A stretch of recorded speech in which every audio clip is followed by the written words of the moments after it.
तो कहानी के शुरू होते ही हमें स्पेस में घूमते हुए एक मेट्रॉइड को दिखाया जाता है, जिस मेट्रॉइड को स्पेस में एक कॉर्पोरेशन का स्पेसशिप आकर ले जाता है और साइंटिस्ट इस मेट्रॉइड के ऊपर रिसर्च शुरू कर देते हैं। और रिसर्च के दौरान साइंटिस्ट को मालूम हुआ कि इस मेट्रॉइड के अंदर एक फेसहगर था, जिसे एलियन का एग भी कहा जा सकता है, जो कि इंसान या किसी भी जानदार के अंदर जाकर एलियन को जन्म देता है। सीन कट होकर हमें रेन नामी एक लड़की से मिलवाया जाता है, जो कि किसी दूसरे प्लेनेट पर अपने भाई के साथ रहती है। उसका भाई, जिसका नाम एंडी है, वो कोई इंसान नहीं बल्कि एक एंड्रॉइड रोबोट है, जिसे रेन के डैड ने बनाया था रेन का ख्याल रखने के लिए। मालूम होता है कि रेन अपने प्लेनेट को छोड़कर एक दूसरे प्लेनेट पर जाना चाहती है, क्योंकि उनके प्लेनेट से सूरज दिखाई नहीं देता था और वो सूरज को देखना चाहती थी। और जाने के लिए उन्हें चाहिए थी एक टिकट, जो इन्हें तब मिलती जब ये अपने 12,000 वर्किंग आवर्स पूरे कर लेते। रेन एंडी के साथ मिलकर अपने वर्किंग आवर्स पूरे कर लेती है और जब टिकट लेने के लिए जाती है तो उसे पता चलता है कि अब रूल्स चेंज हो चुके हैं।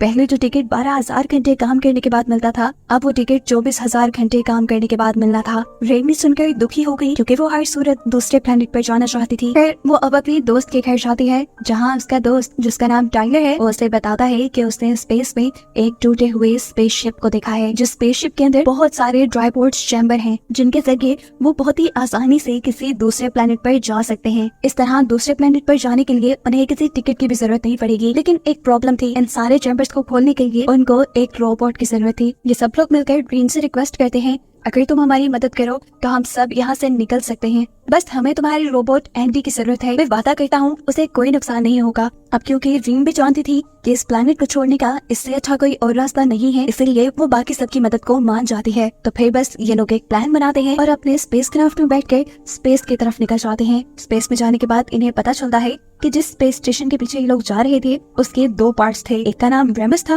और दूसरे का नाम रेमुलस। और सबसे बुरी बात ये थी कि रेमुलस अब तबाह होने वाला था, वो भी सिर्फ 37 मिनट के अंदर। ये सुनकर सभी डर जाते हैं, लेकिन टाइलर सबको हौसला देता है और कहता है कि वो लोग सिर्फ 30 मिनट में ही अपना काम खत्म करके वापस आ जाएंगे। ये कहने के बाद टाइलर एंडी और अपने एक और पार्टनर को लेकर रेमुलस के अंदर चला जाता है और बाकी इनकी ग्रुप की तीनों लड़कियां रेमस में बैठकर उन्हें देख रही थी। एंडी रेमुलस के सिस्टम को खोल सकता था। एंडी के रेमुलस को खोलने के बाद ये लोग अंदर जाते हैं और ये देखकर वो हैरान थे कि रेमुलस का एक हिस्सा ऐसे तबाह हुआ था जैसे वो मेल्ट हो गया हो, और यहाँ पर आधा मेल्ट हुआ रोबोट भी पड़ा था। खैर, अभी इन सब पे ध्यान देने का वक्त नहीं था। ये लोग आगे जाकर ड्राईपोर्ट्स को ढूंढते हैं, जो इन्हें मिल भी गए, लेकिन बुरी बात ये थी कि इनके अंदर ज्यादा फ्यूल नहीं था, इसीलिए अब ये लोग स्पेस स्टेशन के अंदर फ्यूल को ढूंढने लगे। सभी ड्राईपोर्ट्स में सिर्फ 3 साल के लिए फ्यूल था और इन्हें दूसरे प्लेनेट पर जाने के लिए 9 साल के लिए फ्यूल चाहिए था। फ्यूल को ढूंढते ढूंढते ये तीनों एक ऐसे चैम्बर में आ गए जहाँ पर एलियन के एग्स यानी फेस हगर्स को फ्रीज करके रखा गया था। ये फेस हगर्स इंसानों के मुंह के साथ चिपक जाते थे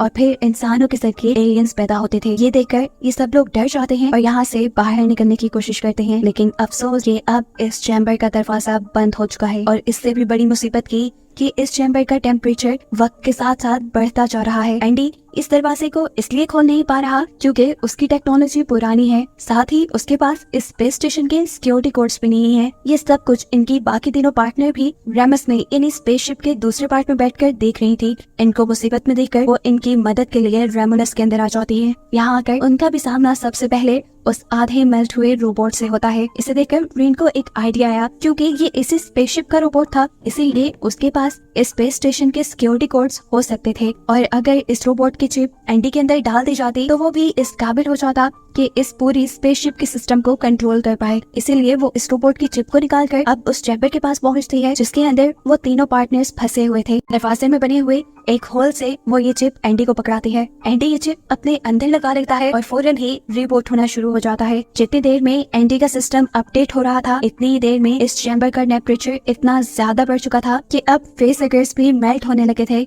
जिन्हें पहले यहाँ पर फ्रीज करके रखा गया था। बर्फ के मेल्ट होते ही फेस हगर्स आजाद हो जाते हैं। सिस्टम अपडेट होते ही एंडी ये चैम्बर खोल लेता है और ये लोग जल्दी से बाहर निकल जाते हैं। और इससे पहले कि ये लोग इस चैम्बर को दोबारा बंद कर देते, उस चैम्बर में से एक फेस हगर जंप करके इनकी एक साथी के ऊपर हमला कर चुका था। उसने पूरी तरह इनके साथी के फेस को कवर कर लिया था, जिससे जान छुड़वाने के लिए रेन को यहाँ एक आइडिया आता है। वो यहाँ एक फ्रीजिंग गन से इस फेस हगर की टेल को फ्रीज कर देती है, जिसके बाद फाइनली ये लोग उसके मुंह से इस फेसहगर को निकालने में कामयाब हो गए, लेकिन इन्हें ये मालूम नहीं हो पाया कि उस फेसहगर ने इस लड़की के मुंह में कुछ इंजेक्ट कर दिया था। अभी ये लोग इसी मुसीबत से निकले ही थे कि एकदम से स्पेस स्टेशन के दोनों हिस्सों के दरमियान वाला चैम्बर बंद हो गया और ऐसे ये लोग दो टीम्स में बट कर रह गए। एक टीम में थे रीन, एंडी और टाइलर, जबकि बाकी सब लोग दूसरी टीम में थे। रीन यहाँ नोटिस करती है कि एंडी नई चिप के डलने की वजह से बहुत ज्यादा एडवांस हो चुका है, वो ज्यादा अच्छे से कम्युनिकेट कर पा रहा है, बोल पा रहा है। दूसरी तरफ वो लड़की जिसके ऊपर फेसहगर ने हमला कर दिया था, उसके पेट में दर्द होने लगा था। वो यहाँ पर एक एक्सरे डिवाइस इस्तेमाल करती है अपने पेट के अंदर देखने के लिए, तो उसे मालूम होता है कि उसके पेट में एक एलियन है जो एकदम से उसका पेट फाड़ कर बाहर भी निकल आया और उसके बाहर आते ही इस लड़की की मौत भी हो गई। ये सब कुछ रे, टाइलर और एंडी भी देख रहे थे। इससे पहले कि ये लोग कुछ कर पाते, दूसरे लोगों के पास एक फ्यूल टैंक भी ब्लास्ट हो गया, जिससे रोमस यानी स्पेस स्टेशन के उस हिस्से में आग लग गई। यानी अब टाइलर और रीन के उन दोनों साथियों की जान खतरे में थी, जिन्हें ये लोग बचाने का फैसला करते हैं। लेकिन ये काम इतना भी आसान नहीं था। इन्हें बचाने के लिए इन तीनों को उस चैम्बर से भी गुजर कर जाना था जिसमें फेसहगर्स थे, यानी ऐसे इनकी अपनी जान को भी खतरा हो सकता था। लेकिन ये लोग हाथ बांध कर भी नहीं बैठ सकते थे। ये लोग कुछ सोचने के बाद एक प्लान बनाते हैं। रीन ये बात जानती थी कि ये फेसहगर्स इंसानों की बॉडी टेम्परेचर और शोर की वजह से उन्हें डिटेक्ट कर पाते हैं। ये लोग वैसे उन्हें देख या पहचान नहीं सकते, सो इसीलिए इन्होंने फैसला किया कि ये लोग चैम्बर का टेम्परेचर इंसानों के टेम्परेचर के मुताबिक कर देंगे, जिससे इंसानों का अंदर होना इन्हें पता नहीं चलेगा और बिना शोर किए ये लोग आगे बढ़ जाएंगे। और इसी प्लान के मुताबिक ये लोग आगे बढ़ने लगते हैं। दूसरी तरफ रोमस में उन दोनों बहन भाइयों को दिखाया जाता है। वो लोग आग से अपनी जान बचाने के लिए आगे बढ़ रहे थे, लेकिन तभी उस लड़की का सामना हुआ एक एलियन से। ये वही एलियन था जो मरने वाली लड़की के पेट से निकला था और कुछ ही देर में वो इतना बड़ा हो चुका था। इससे पहले कि वो उस लड़की को डिटेक्ट करके उसे मार देता, एकदम से उस लड़की के पीछे उसका भाई आ जाता है और उसके मुंह पे हाथ रख देता है ताकि लड़की कोई शोर ना करे, और फिर उसका भाई अपने एक वेपन को एलियन के पेट में घुसा देता है। इसका मतलब था कि एलियन अब मर गया, लेकिन हकीकत ये नहीं थी। यहाँ एलियन ने इन्हें मैनिपुलेट करने के लिए सिर्फ मरने की एक्टिंग की थी। वो भी जिंदा था और अपना बदला लेने के लिए वो इस लड़के के ऊपर अपना बहुत सारा एसिड गिरा देता है, जिससे ये लड़का अपनी बहन की आंखों के सामने ही जलकर मर गया।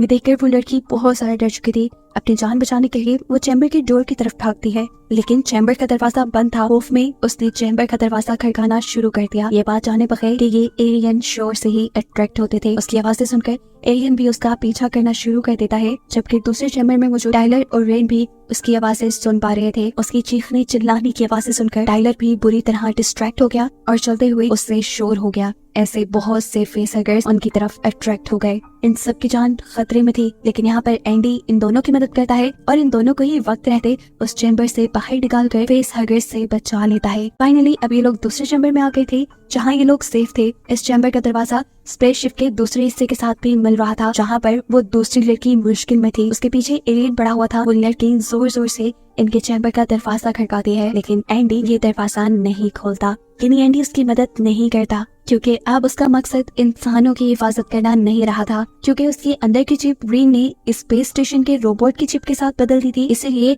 अब उसका असल मकसद था इस स्पेसशिप को बचाना। और क्योंकि स्पेस स्टेशन के दूसरे हिस्से में एलियन था, इसीलिए उसने ये दरवाजा नहीं खोला कि कहीं एलियन स्पेसशिप के इस हिस्से में भी आकर तबाही न मचा दे। रीन एंडी को कहती रह जाती है दरवाजा खोलो, वो खतरे में है, लेकिन एंडी उसकी एक बात नहीं सुनता और सामने दूसरे चैम्बर के अंदर इनकी आंखों के सामने ही एलियन उस लड़की पे हमला करके खत्म कर देता है। उसकी मौत रीन को पागल कर चुकी थी। उस समय वो एंडी के मुंह पे थप्पड़ मारती है और कहती है तुम पहले जैसे नहीं रहे, तुम बदल गए हो, संगदिल हो गए हो। खैर एंडी खुद ज्यादा रिएक्ट नहीं करता और रेन और दूसरे साथी को लेकर इसी स्पेस स्टेशन में मौजूद एक लैब में आता है, जहाँ साइंटिस्ट ने बहुत सारे एक्सपेरिमेंट करके एक ऐसा लिक्विड बनाया था जिसकी मदद से किसी भी इंसान की किसी भी बीमारी को ठीक किया जा सकता था। यहाँ तक कि वो इंसान जो बिल्कुल मरने के करीब था उसको भी जिंदगी दी जा सकती थी। रेन यहाँ पर एक वीडियो भी देखती है जिसमें उनकी इस लिक्विड का डेमो दिया गया था। एक बीमार माउस यानी एक बीमार चूहे के अंदर जैसे ही इस लिक्विड को इंजेक्ट किया गया तो एक ही सेकंड में वो दोबारा पहले जैसा सेहतमंद हो गया और चलने लगा। लैब में इन्हें कुछ ऐसे वेपन्स भी मिलते हैं जिसके जरिए एलियंस को मारा जा सकता था। इन्हीं वेपन्स को लेकर ये लोग इस लैब से बाहर आ जाते हैं और लैब के अंदर दोबारा मॉनिटर स्क्रीन पर हमें उसी चूहे को दिखाया जाता है जो पहले बिल्कुल ठीक हो गया था, एकदम से उसकी बॉडी फट गई, जिसका मतलब था कि वो लिक्विड पूरी तरह सेफ नहीं, उसका एक बहुत बुरा साइड इफेक्ट भी है। वेपन्स लेकर ये लोग भी स्पेसशिप के ऐसे हिस्से में पहुंचे थे जो हिस्सा बिल्कुल किसी केव की तरह लग रहा था। असल में ये केव नहीं था, ये भी एक चैम्बर ही था जिसकी दीवारों के चारों तरफ बड़े बड़े एलियंस सो रहे थे। इनसे बचने के लिए ये लोग खामोशी से आगे बढ़ने लगे, लेकिन अचानक टाइलर को अपनी साथी की आवाज आई, उसी साथी की जिस पर एलियन ने हमला करके उसे मारा था। असल में वो अभी पूरी तरह मरी नहीं थी और एलियन उसे उठाकर यहाँ ले आया था। ये लोग उसकी मदद करने के लिए वापस पीछे जाते हैं और किसी तरह उसे एलियन से छुड़वा लेते हैं। उसकी हालत बहुत ज्यादा खराब थी, वो किसी भी वक्त मर सकती थी। इसीलिए यहाँ टाइलर इस लड़की को लैब से उठाई हुई मेडिसिन को इस्तेमाल करने को कहता है। इनकी बातों के शोर से यहाँ पर एलियंस अट्रैक्ट हो जाते हैं और उनमें से एक एलियन टाइलर और एंडी के ऊपर हमला भी कर देता है। ये देखते हुए तेजी से रीन अपनी दूसरी साथी को एक एलिवेटर में छोड़ देती है और फिर एंडी को बचाने के लिए जाती है, क्योंकि एलियन के हमले की वजह से टाइलर तो अब मर चुका था। रीन एंडी को पकड़कर उसके सर से वो चिप उतार देती है जो इस स्पेसशिप के रोबोट की उसने एंडी के अंदर डाली थी। ये चिप निकलते ही एंडी बिल्कुल पहले जैसा हो जाता है। अभी उसने ये किया ही था कि इतने में बहुत सी एलियंस ने उनके ऊपर हमला कर दिया। इससे पहले कि इस हमले में रेन या एंडी को कोई नुकसान होता, रेन यहाँ पर अपना दिमाग चलाते हुए इस स्पेसशिप की आर्टिफिशियल ग्रेविटी को खत्म कर देती है और ये सब एलियंस हवा में उड़ने लग जाते हैं। जिसके बाद रेन अपना वेपन उठाती है और एलियंस के ऊपर हमला करना शुरू कर देती है। उसके इस हमले से काफी सारे एलियंस मारे जा चुके थे, लेकिन फिर बदकिस्मती से उसके हाथ से उसका वेपन छूट गया और ऐसे एक एलियन बहुत करीब आ गया उसके। वो उसे बिल्कुल मारने ही वाला था, लेकिन वक्त रहते ही एंडी ने उस एलियन के ऊपर हमला करके उसे मार दिया और अपनी ड्यूटी पूरी की, रेन को बचाने की ड्यूटी। दूसरी तरफ एलिवेटर के अंदर हमें उस लड़की को दिखाया जाता है जिसके ऊपर एलियन ने हमला किया था। उसे बहुत ज्यादा दर्द हो रहा था, इसीलिए वो टाइलर का दिया हुआ वो इंजेक्शन जो साइंटिस्ट ने लैब में तैयार किया था वो खुद के अंदर इंजेक्ट कर लेती है। इसके लगाते ही उसकी हालत काफी ठीक हो गई। इतने में ही यहाँ पर ग्रीन और एंडी भी आ जाते हैं। अब रेमोलस यानी स्पेस स्टेशन के इस हिस्से के तबाह होने में सिर्फ 7 मिनट रह गए थे। बिना वक्त ज़ाया किए ग्रीन एंडी और उस लड़की को लेकर ट्राइपॉड्स की तरफ जाते हैं और जल्दी से उन दोनों को ट्राइपॉड्स में लिटाकर खुद भी वो ट्राइपॉड में लेटने वाली थी, लेकिन तभी उसने अपनी साथी की चीखें सुनी। उसने अपनी साथी का ट्राइपॉड खोल दिया और हमें देखने को मिला कि उस लड़की के पास एक अजीब सी क्रिएचर पैदा हुई। ग्रीन जल्दी से इसे उठाकर तबाह करने ही वाली थी, लेकिन तभी स्पेसशिप के अलार्म बजने लगे, जिसका मतलब था कि अब कुछ ही देर में रोमुलस यानी स्पेस स्टेशन का ये हिस्सा तबाह हो जाएगा। अपनी जान बचाने के लिए रेन स्पेस स्टेशन के कंट्रोल पैनल तक जाती है और वहाँ कुछ चेंजेस करती है ताकि इस स्पेस के तबाह होने में थोड़ा वक्त और लग जाए, इन्हें यहाँ से बचकर जाने में थोड़ा वक्त और मिल जाए। अभी वो ये सब करके वापस से लौटी तो उसने देखा कि वो क्रिएचर जो अभी उसकी साथी ने पैदा किया था, यानी वो एलियन, वो बहुत बड़ा हो चुका था और उसकी साथी पे ही हमला कर रहा था। रेन जल्दी से उसके ऊपर हमला करती है और फौरन खुद पीछे की तरफ जाकर एक स्पेस सूट पहन लेती है। स्पेस सूट पहनकर उसने अपने आप को स्पेसशिप के साथ बांध लिया और जैसे ही उसने देखा कि एलियन उसके ऊपर हमला करने वाला है तो उसने खुद स्पेस स्टेशन के अंदर से जंप कर दी। एलियन ने भी उसके ऊपर हमला करने के लिए स्पेस में जंप की तो वो स्पेस में ही फंस गया और क्योंकि खुद रेन ने स्पेस सूट पहन रखा था, उसकी मदद से वो स्पेस स्टेशन के अंदर वापस आ गई, जिसका मतलब था कि अब रीन और एंडी ही जिंदा बच पाए थे। एंडी को उसने पहले ही ट्राइपॉड में लिटा दिया था और अब वो खुद भी ट्राइपॉड में लेट जाती है और फाइनली ये दोनों निकल जाते हैं एक दूसरे प्लेनेट के लिए, जिन्हें दिखाते हुए ये कहानी यहाँ खत्म हो जाती है।